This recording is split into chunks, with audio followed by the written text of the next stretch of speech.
Apa itu i'rab? I'rab adalah perubahan akhir kata karena perubahan amil atau seiring berubahnya amil. Ada 2 poin penting di sini yang perlu kita perhatikan. Yang pertama adalah perubahan akhir kata. Kemudian poin penting kedua dari pengertian i'rab tadi adalah berdasarkan atau seiring dengan berubahnya amil.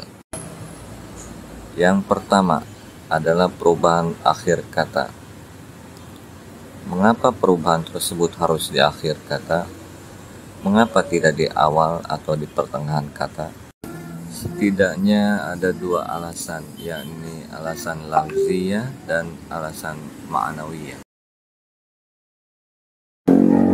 Alasan lafaznya adalah mengapa tidak di awal kata, karena di antara tanda i'rab adalah sukun, yaitu pada bentuk atau keadaan jazm.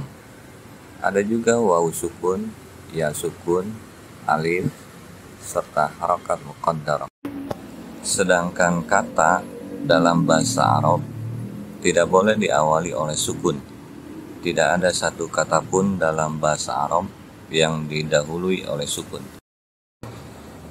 Itu sebabnya alasan secara lafaz mengapa tidak boleh i'rab itu di awal kata, karena di sana tidak boleh sukun. Kemudian alasan mengapa i'rab tidak boleh di pertengahan kata, karena pertengahan kata ini menunjukkan wazan. Bukankah ada wazan fa'ala, fa'ila, fa'ula? Kita bisa membedakan satu wazan dengan wazan yang lainnya itu dari pertengahan kata, yakni ainnya. Di sini berbeda harokatnya. Maka tidak mungkin perubahan kata i'rab itu terletak di pertengahan kata, karena mestinya akan merubah atau merusak wazan itu sendiri. Sedangkan alasan dari segi makna adalah tanda itu semestinya muncul ketika yang ditandai itu telah sempurna datangnya. Contoh sederhana, tanda panah yang menunjukkan ke arah masjid atau simbol-simbol masjid yang biasa ditemui di pinggir jalan atau tempat-tempat yang memang di sana ada masjid. Tanda atau simbol itu dibuat setelah masjidnya dibangun, bukan kebalikannya. Artinya, masjidnya belum dibangun, namun simbol masjidnya yang menunjukkan ke arah masjid tersebut sudah dibuat sebelumnya. Maka, ini keliru.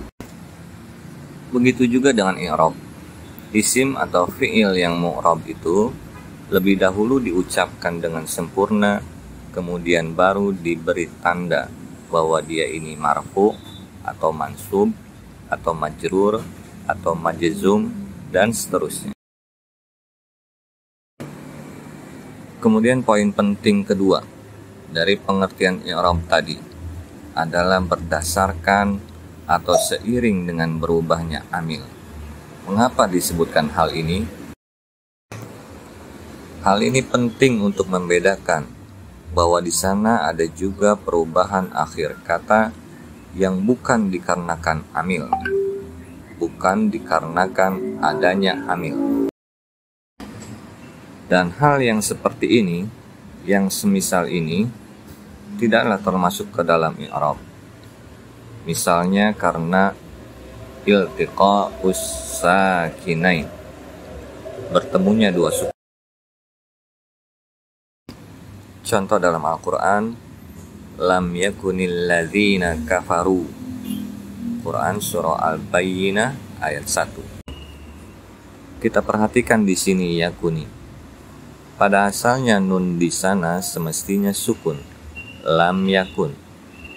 Karena ada amil yang mengubah dia menjadi jazm, yaitu lam. Hanya saja ketika nun sukun bertemu dengan lam sukun setelahnya, yaitu alladzina, akan terasa sulit untuk diucapkan. Sehingga sukun yang pertama tadi, yang sukun pada nun ini, diganti menjadi kasroh semata-mata untuk memudahkan dalam pengucapan. Maka yang semisal ini bukanlah termasuk ke dalam i'rab, karena perubahannya ini tidak sejalan dengan perubahan amil yang berada sebelumnya.